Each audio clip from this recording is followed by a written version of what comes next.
하나님, 우리가 신령과 진정으로 하나님 앞에 예배하며 하나님의 선하신 인도함 받기 원합니다. 하나님, 우리가 실망하고 걱정하고 염려하는 것들 다 아십니다. 하나님, 그러나 오히려 이 일로 인하여 우리의 신앙이 더 단단하고 견고해지는 역사가 있어지게 도와주옵소서. 하나님, 이 시간 우리가 말씀을 묵상합니다. 이 말씀으로 인해서 우리 영이 사는 모든 주의 백성 다 되게 하소서. 예수님 이름으로 감사하며 기도합니다. 아멘. 북한에 갇혔는데 모두가 이득이다라는 제목으로 올라온 기사가 있는데요. 일본에 이제 북한을 무조건적으로 옹호하고 찬양하는 조총련이라는 단체가 있는데, 도쿄 한복판에 이제 김씨 일가를 찬양하며 주체 사상을 가르치는 학교도 버젓이 운행 중에 있다고 합니다. 올해가 이제 결성 70주년이라고 해서 김정은은 이들 핵심 간부를 북한으로 초대했는데, 북한에서 이제 연설하면서 일본을 맹비난했습니다. 그런 사실을 안 일본 정부에서 이들을 입국 불허 조치를 내리게 됐습니다. 깜짝 놀란 거죠. 그런데, 자, 일본을 그렇게 찬양하고, 북한을 그렇게 찬양하고, 북한에 못 가서 안달복달 난 그 사람들, 그래가지고 지금 이제 현재 북한에 체류 중에 있다 합니다. 여러분, 똥이 뭔지, 된장이 뭔지, 구분할 줄 아는 지혜가 있어야 되는 거예요. 우리가 이제 하나님을 믿으시다고 입술로 고백하면서도 실제적인 삶으로는 하나님을 신뢰하는 신앙이 없다는 것이 무엇이냐? 그것은 성령의 음성을 듣고 그 음성대로 살지 않는 것입니다. 성령은 내 마음에 계시면서 내 양심을 통해서 말씀하십니다. 근데 양심은요, 실로 놀라운 것이 양심은 내 것임에도 불구하고 내 마음의 편을 들어주지 않는다는 겁니다. 그래서 죄를 지으면 양심이 나를 책망합니다. 자, 그런데 어느 날 더 이상 양심의 책망이 들리지 않게 될 때가 있습니다. 이게 어찌된 일인가?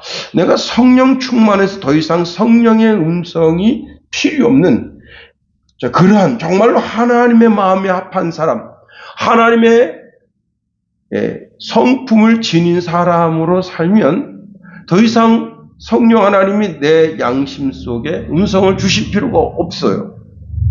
자, 그러나 내가 나를 잘 알듯이, 내가 나를 알면 알수록 사도 바울처럼 나는 짐승 중에 괴수와 같은 존재라는 사실을 알게 되는 겁니다. 그러니 우리는 늘 어떻게 해요? 하나님의 음성을 들어야 된다는 거예요. 자, 그런데 성령의 음성이 더 이상 들리지 않는다면 그것은 내 양심을 길들였다는 것입니다. 내 양심을 길들였다면 더 이상 하나님의 음성이 들려지지 않는 거예요. 오직 나는 무엇으로 삽니까?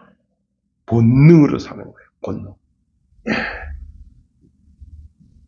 시편 95편 7절에 대저 저는 우리의 하나님이시요 우리는 그의 기르시는 백성이요 그 손의 양이라 너희가 오늘날 그 음성 듣기를 원하노라 말씀하십니다.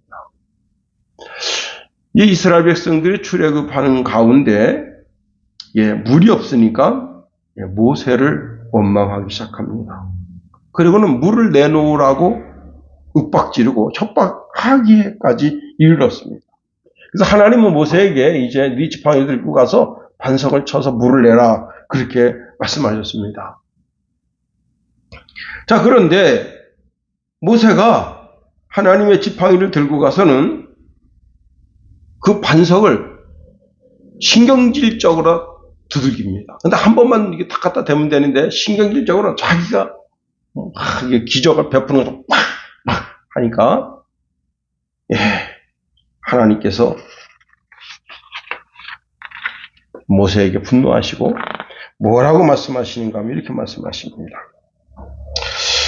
저들의 마음이 삐뚤어진 백성이요 내 길을 깨닫지 못하는 백성이로다 하시면서 모세에게 저들은 내가 편히 쉬라고 저들에게 허락한 그 땅에 결코 들어가지 못하리라 하십니다. 여러분, 우리가 하나님을 신뢰한다면, 즉 하나님은 미쁘신 분이라고 고백한다면 어떤 신앙의 삶을 살아야 하겠는가 하는 겁니다. 오늘 본문에 두 가지 해답을 주고 있습니다. 바울은 이제 데살로니가 성도들이 하나님에 대한 신실한 신앙을 가지고 있음을 확신하고 있습니다. 그래서 하나님께 대하여 하나님은 신실한 분이라, 하나님은 신실하신 분이다. 세상에 믿을 것 아무것도 없어요. 그런데 믿을 것, 내가 믿을 만한 것이 있다면 그것은 오직 하나님뿐이라는 겁니다. 우리가 하나님은 신실한 분이라고 믿는다면 우리가 이 신앙 고백 속에서 더 견고한 신앙이 되어져야 하는 겁니다. 우리가 오늘 본문에 있는 말씀을 통해서 두 가지로 살펴봅니다. 첫 번째요, 하나님을 미쁘신 분이라고 믿는다면 이제는 실천하는 신앙이 되어야 한다는 겁니다. 4절 말씀 보세요. 너희에 대하여는 우리가 명한 것을 너희가 행하고 또 행할 줄을 우리가 주 안에서 확신하노니 말씀합니다. 우리가 여기서 주의 깊게 봐야 할 것은요, 우리가 명한 것이라는 단어입니다. 자, 우리가 명한 것, 이 말을 좀 잘 살펴보면 명령하다는 말도 있지만 가르치다라는 말뜻도 있어요. 그러니까 사도 바울이 이제 데살로니가 성도들에게 가르치면서 명령한 것이 있습니다. 그런데 그것은 무엇이냐? 우리가 2절, 3절을 연관해서 생각하지 않을 수가 없습니다. 2절에서 뭐라고 말씀하고 있죠? 또한 우리를 부당하고 악한 사람들에게서 건지시옵소서 하라. 믿음은 모든 사람들의 것이 아니니라. 3절, 주는 미쁘사 너희를 굳건하게 하시고 악한 자에게서 지키시리라. 예, 부당한 일을 시키는 자가 있다는 거예요. 부당한 일을 시키는 악한 자가 있다. 그런데 자, 그러한 부당하고 악한 일을 우리가 만나게 됐을 때 우리가 어떻게 해요? 우리는 믿음의 주여 온전케 하시는 그리스도 예수를 바라보면서 하나님, 우리를 여기서 건져 주옵소서. 예. 다시 말하면 하나님에 대한 신앙을 잃어버리면 안 된다는 겁니다. 비 온 뒤에 땅이 굳는다 그러잖아요. 여러분, 그 비 올 때는 땅이 그냥 막 질퍽하게 돼가지고 발이 푹푹 빠져요. 그런데 비 오고 햇빛이 쨍쨍 나를 때면 땅이 아주 진짜 딱딱하게 굳게 됩니다. 다시 말하면 비 온다는 게 뭐예요? 인생에 있어서 환난이, 시련이, 역경이 있다는 거예요. 다시 말하면 부당한 일을 당하고 악한 일을 당하게 된다는 거예요. 그런데 그런 일을 당하고 난 다음에 우리의 신앙이 어떻게 해요? 더 견고해져야 한다는 거예요. 더 단단해져야 된다는 거예요. 즉, 사도 바울이 가르친 그 말씀, 명령을 마음에 간직하고 우리의 신앙이 이러한 상황 속에서 우리가 어떤 말씀 가운데 살아야 되는지 우리가 깊게 생각하고 그리고 신앙의 태도를 가져야 된다. 그래서 오늘 본문에 이렇게 말씀하고 있네요. 너희가 행하고 또 행할 줄을 반드시 행동하라는 거예요. 반드시 행동으로 어떻게 해요? 우리가 행동하고 행동할 지침이 뭐냐? 그것을요 6절에서 15절에 말씀하고 있어요. 데살로니가 후서 3장 6절에서 15절에 보면 사도 바울이 이제 데살로니가 교회 성도들에게 편지를 보내면서 그 보편적인 내용이 뭐냐면 게으르지 말라는 거예요. 게으르지 말고 근면성실하라 하는 겁니다. 게으르다는 게 뭐예요? 하나님 말씀을 준행하는데 몸은 너무 떼지 말라는 거예요. 쭈삣쭈삣 대지 말고 하나님의 말씀을 들었으면 즉각적으로 행동하고 반응하라 하는 겁니다. 자, 먼저는 6절과 11절에 보면요. 바울이 전해준 말씀대로 삶에서 게으르지 말고 혹시 말씀을 떠난 자들이 있다면 더 이상 그들과 교제하지 말라는 거예요. 그들과 떨어지라는 거예요. 10절에 보면 일하지 않는 자는 먹지도 말라는 거예요. 사실 게으름은 다른 사람의 헌신을 먹고 사는 자입니다. 여러분 얼마나 게으르면요. 제가 이제 어릴 때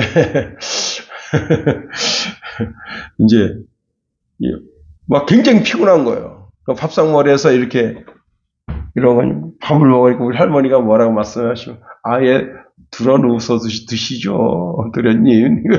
그래서 제가 들어놓았어요. 그랬더니 뭐라고 말씀하시냐면 예, 이 할미가 또 먹여줄까요?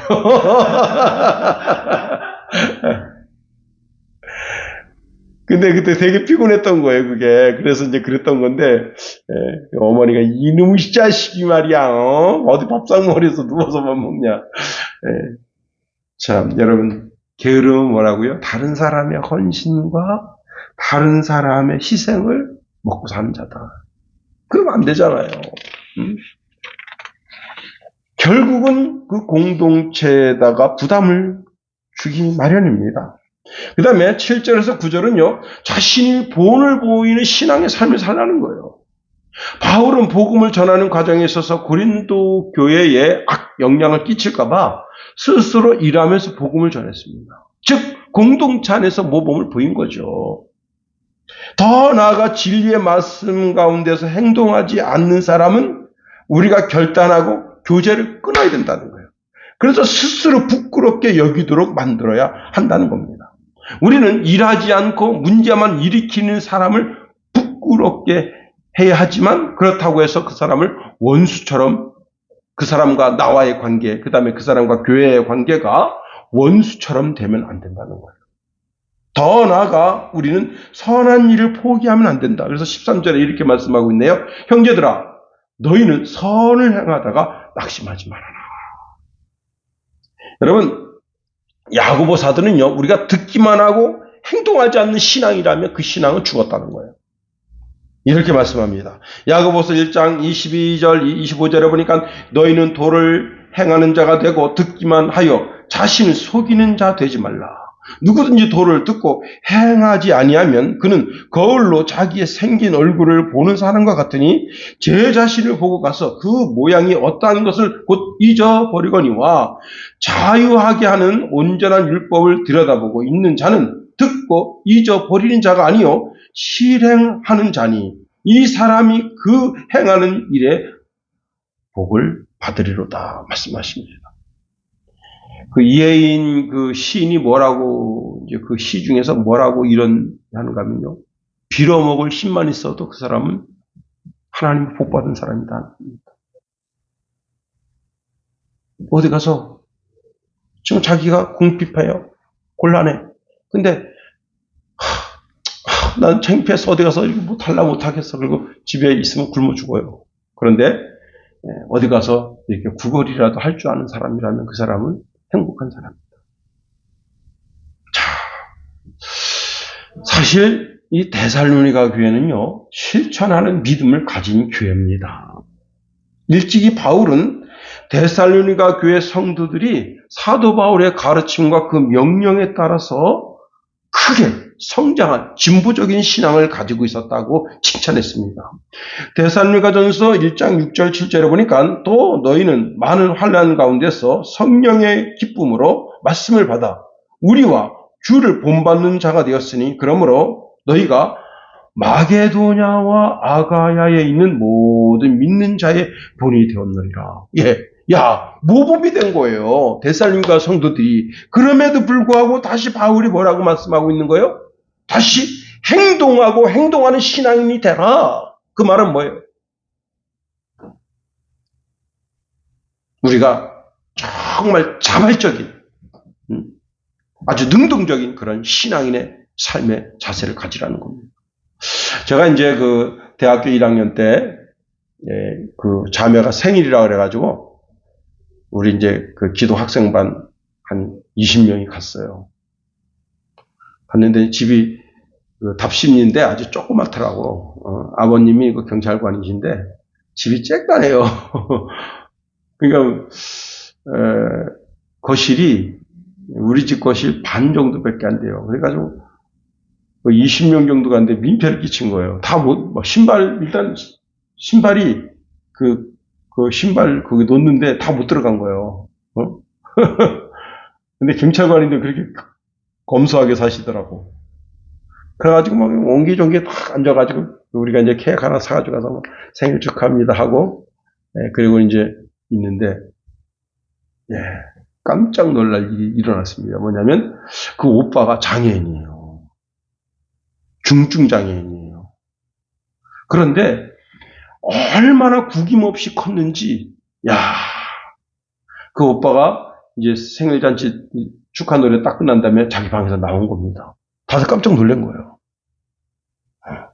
그런데 이 말하는 것도 어눌하고 행동도 어눌한데 동생아 생일 축하한다 그러면서 자기가 준비한 선물을 가지고 나왔는데 그게 뭐냐면 쭈쭈파스 그 사탕이었는데 그게 국산은 아니고 일제였던 걸로 제가 기억해요. 그걸 안 먹고 자기 동생한테 주는 거예요. 그런데 제가 거기서 깜짝 놀란 게 뭐냐면 와 그 얼굴에 이렇게 그 사람에 대한 두려움 이런 게 없고 환하게 웃는 거예요. 환하게. 야, 참. 여러분, 그 장애인이요, 먹는 욕구가 엄청 강합니다. 그런데 그거를, 자기 동생 주려고, 교회에서 준 건데, 교회에서부터 그걸 다 가지고,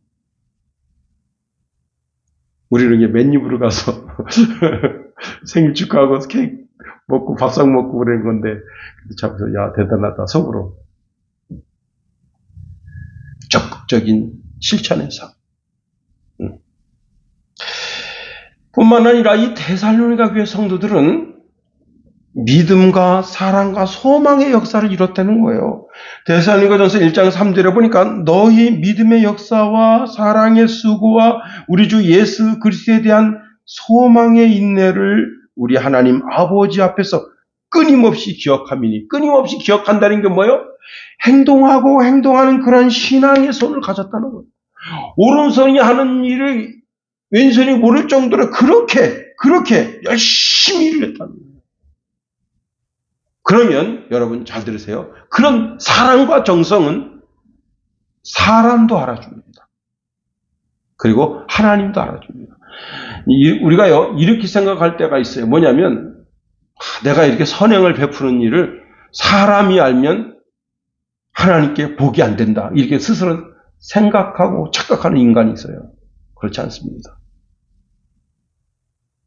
여러분 선행을 많이 행하는 사람은 하나님께로부터 칭찬과 축복을 받지만 또한 사람들로 하여금 존경과 사랑을 받게 되는 거예요.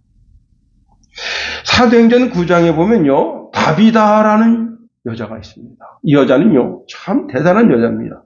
하나님의 말씀을 실천하고 그리고 자기 삶에 그 삶 하나님의 사랑을 베푸는 그런 신앙의 삶을 삽니다.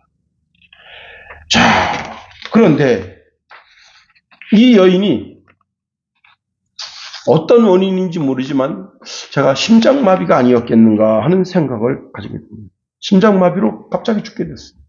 그래서 이 여인을 다락방에 갖다 눕히고 그 다음에 급하게 베드로 사도를 불렀습니다. 자, 베드로가 그 집에 갔더니 수많은 과부들이 왔어요. 거기서 너무 비통해 하는 거야. 그런데 이 다비다라고 하는 이 여제자가 어떤 일을 살았는가 하면 사람들의 겉옷을 지어서 입힌 거예요. 이때는 옷이 굉장히 귀한 때입니다. 저는 그냥 선배 목사님이 주셔서 옷 입고 이제 이렇게 다니는데 그것도 값싸죠. 참 복받은 사람이죠. 그러니까. 그리고 우리 그냥 김선의 사모가 때마다 철마다 시마다 그냥 옷 사입히고 그냥 우리 애들도 그냥 아빠가 그냥 어디가 좀 흠이 날까봐 그냥 이렇게 지극정성으로 참 감사하죠. 그런데 겉옷을 입혔을 뿐만 아니라 여러분 이때 당시에 빤스까지 지어 입힌 거예요. 그러니까 이 보통 정성이 아니야. 내가 빤스 입고 있으면 이거 참 편하고 좋네. 내가 내 사랑하는 우리 성도들에게도 빤스 하나씩 만들어줘야지. 그 빤스까지 만들어준 거야. 그래가지고 베드로 사도가 왔는데 그 빤스를 보여주는 거야. 이 여자가 이렇게 우리 마음을 알아주고 우리에게 신경을 써주던 여자였다.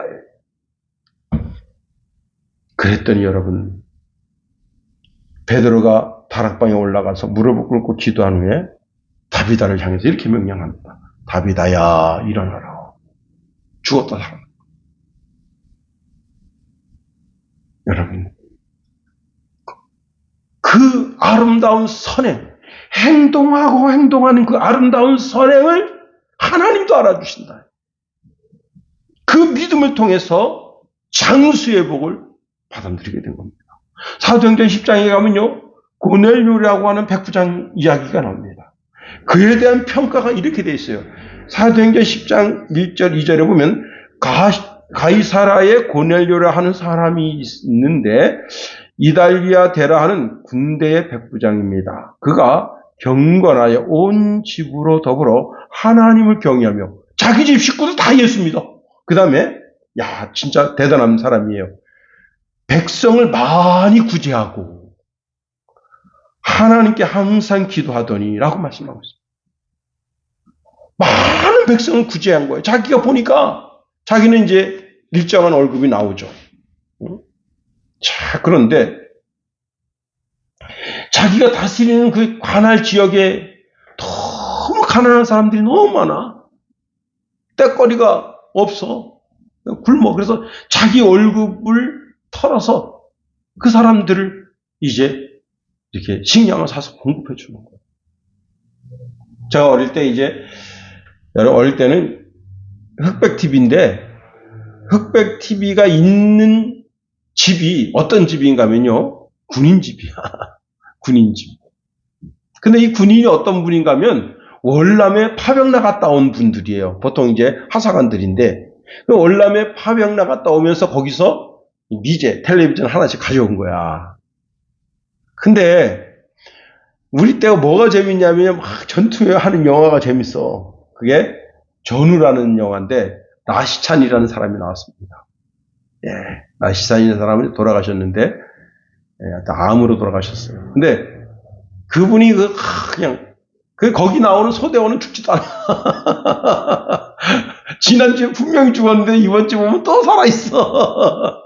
그래가지고 이제 그 전쟁하는 씬인데 그 집에 동네 애들이 군인 가족인데 몇 명 가냐? 40명, 50명 가요. 그거 보려고. 그런데 그 집이 그 와이프가 애들 좋아하겠어요? 응? 자기 집에 애들도 다 있단 말이야. 어명조망한 애들인데 자기네 좋아하는 만화 보려고 그러는데 계세요 하고 애들이 구역구역 가서 40명, 50명. 여러분, 그리고 애들이 어떤 애들이에요? 그때 당시에는 노는 게 땅바닥에 겨다니면서 노는 거야. 그리고 거기 앉으면 거기도 몸에 있던 먼지가 소소하게 다 깔아앉아. 그럼 이게 방을 쓸면 모래가 이만큼이 나오는 거야. 그런데도 그분이 애들을 뭐라 하지 않아. 오히려 뭐 먹을 거 있으면 내다 주고 그런 분이에요. 참 그렇습니다. 여러분, 하나님이 미쁘신 분이라고 믿는다면 선제적인 행동, 행하고 또 행하는 그러한 신앙의 삶이 있어야 된다. 쭈빗쭈빗 뒷걸음치고 물러서고 그렇게 하지 말라는 거예요. 두 번째로, 행동하고 행동하는 믿음의 소유자들은 그리스도의 강림의 날을 기다리는 자들이라는 겁니다. 바울이 이렇게 말씀하고 있네요. 너희가 행하고 또 행할 줄을 우리가 주 안에서 확신하노니 말씀합니다. 이 말은 반드시 하나님의 명령을 준행할 줄을 믿는다는 거예요. 그럼 언제까지 하나님의 말씀을 준행할 것을 믿느냐? 그리스도 예수 강림의 날까지 너가 하나님의 말씀을 준행할 것을 내가 믿는다는 겁니다. 자, 데살로니가 성도들이 하나님의 말씀을 자신의 삶의 기준으로 삼고 그리스도 강림의 날까지 행동하고 또 행동할 줄로 알고 있다. 자, 이들이 하나님의 말씀을 받는 태도가 남다릅니다. 데살로니가전서 2장 13절에 보면요, 이러므로 우리가 하나님께 끊임없이 감사함은 너희가 우리에게 들은 바 하나님의 말씀을 받을 때에 사람의 말로 받지 아니하고 하나님의 말씀으로 받음이니 진실로 그러하도다. 이 말씀이 또한 너희 믿는 자 가운데서 역사하느니라. 예, 이 데살로니가 성도들은 바울이 전하는 설교 말씀을 받을 때 사람의 말로 받지 않았다는 거예요. 하나님이 지금 바울의 입을 통해서 우리에게 말씀하신다, 그렇게 믿고 그 말씀을 하나님의 말씀으로 받았다는 겁니다. 그럴 때 무슨 역사가 나타나는 거예요? 믿음의 역사가 나타나는 거예요. 여러분, 하나님의 말씀을 믿음으로 받으면 어떤 일이 일어나느냐? 그 말씀이 내 영 속에서 살아서 역사합니다.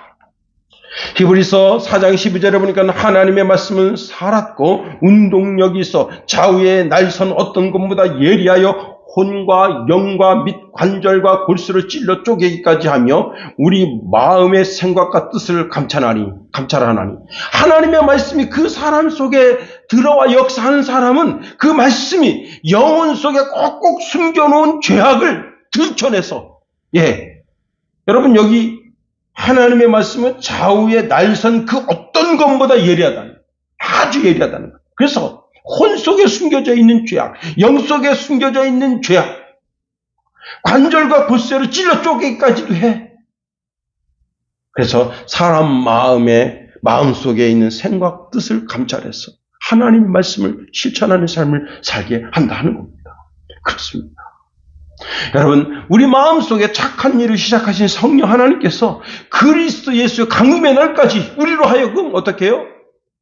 행동하고 행동하는 신앙인의 삶을 살도록 말씀하십니다. 빌립보서 1장 6절에 보니까 너희 속에 착한 일을 시작하시니가 그리스도 예수의 날까지 이루실 줄을 우리가 확신하노니 말씀합니다. 자, 여기서 우리가 주 안에서 확신하노니라고 하는 것은 그리스도의 강림의 날까지 그 신앙이 이어질 줄을 믿는다는 거예요. 다시 말하면 사도 바울은 기대한다는 거예요. 여러분들의 신앙이 그리스도 예수의 강림의 날까지 그 가문과 가문을 통해서 대대로 거룩한 가문으로 흐르게 될 줄 믿는다 하는 겁니다. 우리의 신앙이 대를 타고 흘러야죠. 우리 집안은 참 대단한 집안입니다. 우리 증조모 할머니께서 시집을 왔는데 시집 와서 아들 하나 딱 난 상태에서 남편이 죽었어요. 독립군 운동하다가. 그래가지고 시어른들을 이렇게 보니까 아이 천상가부야. 그래가지고 그 아기는 이제 이렇게 친척해서 이 집 저 집 돌아가면서 이렇게 젖동량에서 먹여 살릴 수 있는데 이 청산가부가 이게 참 불쌍하잖아. 응? 아직 나이가 팔팔한데 그 어린 거 하나 데리고 그냥 평생 그렇게 사느니 그래도 빨리 제가해서 가정을 꾸리고 그렇게 살면 좋겠다 생각해가지고 양구 방산에 장가를 못 가는 그 청년한테 야, 우리 김씨 집안에 이렇게 지금 청산가부가 있는데 보쌈에 좀 가라. 그래서 보쌈에 간 거예요. 보쌈에 갔는데 이 남편이 지병이 있었어 원래. 그래서 그냥 일찍 또 죽어버렸네. 그래서 그 집에서 떼거리도 못 얻어먹고 그렇게 불쌍하게 있는 거야. 그런데 그 동네 교회가 있어가지고 동네 어떤 분이 우리 교회 오라고, 우리 교회 오라고. 그래가지고 그 삶에 신앙이 들어간 거예요. 그런 상태에서 이제 우리 이제 그분이 이제 나한테는 이제 증조모가 되시는데 그렇게 불쌍하게 혼자서 그렇게 살고 있다. 산에서 약초 캐다 먹고 뭐 누가 이게 좀 동양 주문 얻어 먹고 그러고 살고 있다. 너무 불쌍하다. 그래서 그걸 모시고 온 거예요. 모시고 왔는데 그분이 그 신앙을 우리 집안에다가 전파한 거예요. 이 신앙의 대가 끊이면 되는 거예요. 그 신앙이 우리 할아버지한테 어머니, 아버지, 그리고 우리 형제들, 그 집안에서 목사가 여러분 지금 3명이 났잖아. 이게 얼마나 대단한 거예요. 장로님이 한 분 나셨고, 이제 또 한 분 또 나실지 몰라요. 그 다음에 이제 권사님들이 여러 계시고. 예, 참. 그리스도 예수의 날까지 계속해서 그 신앙의 가문이 복되고 아름답게 이어져야 되는 거예요. 예수님은 우리에게 이렇게 당부하십니다. 마태복음 28장 20절에 보니까 내가 너희에게 분부한 모든 것을 가르쳐 지키게 하라. 볼지어다 세상 끝날까지. 언제까지? 세상 끝날까지. 그리스도 예수의 강림의 날까지. 예, 그렇습니다. 사도 베드로는 아주 귀한 말씀을 주십니다. 베드로전서 4장 7절 11절에 보니까 만물의 마지막이 가까웠으니 그러므로 너희는 정신을 차리고 근신하여 기도하라. 무엇보다도 뜨겁게 사랑할지니 사랑은 허다한 죄를 덮느니라. 서로 대접하기를 원망 없이 하고 각각 은사를 받은 대로 하나님의 여러 가지 은혜를 맡은 선한 청지기같이 서로 봉사하라. 만일 누가 말하려면 하나님의 말씀하시는 것 같이 하고 누가 봉사하려면 하나님의 공급하시는 힘을 하는 것 같이 하라. 이는 범사에 예수 그리스도로 말미암아 하나님의 영광을 받으시게 하려 함이니 그에게 영광과 권능이 세세에 무궁하도록 있느니라. 아멘. 여러분, 말세 지말 그리스도 예수의 강림의 날을 바라보면서 사는 사람은 삶의 기준점이 뭐냐면 내가 이것을 하면 예수님께 영광이 되겠는가? 하나님께 영광이 되겠는가? 잘 들으세요. 그런데 여기서 어떻게 주춤주춤하고 물러서면 어떻게 되는 거예요? 그건 하나님께 영광 안 되고 그리스도에게도 영광이 안 돼. 네, 그렇습니다. 내가 말을 할 때, 내가 이 한마디 말할 때, 이게 내가 하나님 말씀하는 것처럼 말을 해야 되는데, 육두문자 막 씁니다. 그러면 그게 하나님께 영광 될 수가 없죠. 그러므로 누가 말을 하면 하나님 말씀하시는 것처럼, 누가 봉사하면 정말 하나님이 공급하시는 힘으로 하는 것처럼 그렇게 하라. 자, 이제 말씀을 마칩니다. 그렇습니다. 여러분, 사도 바울이 데살로니가 성도들에게 말씀을 가르치고 강론했던 그 말씀이 행동으로 이어지고 또 행동으로 이어지기를 소망하고 있습니다. 뿐만 아니라 그리스도 예수의 강림의 날까지 우리의 신앙이 쭉 이어지기를 소망하고 있습니다. 이러한 축복을 받는 믿음의 권속 다 되기를 예수님의 이름으로 축원해 드립니다. 주기도문 하겠어요? 하늘에 계신 우리 아버지, 아버지의 이름을 거룩하게 하시며 아버지의 나라가 오게 하시며 아버지의 뜻이 하늘에서와 같이 땅에서도 이루어지게 하소서. 오늘 우리에게 일용할 양식을 주시고 우리가 우리에게 잘못한 사람을 용서하여 준 것 같이 우리 죄를 용서하여 주시고 우리 시험에 빠지지 않게 하시고 악에서 구하소서. 나라와 권능과 영광이 영원히 아버지의 것입니다. 아멘.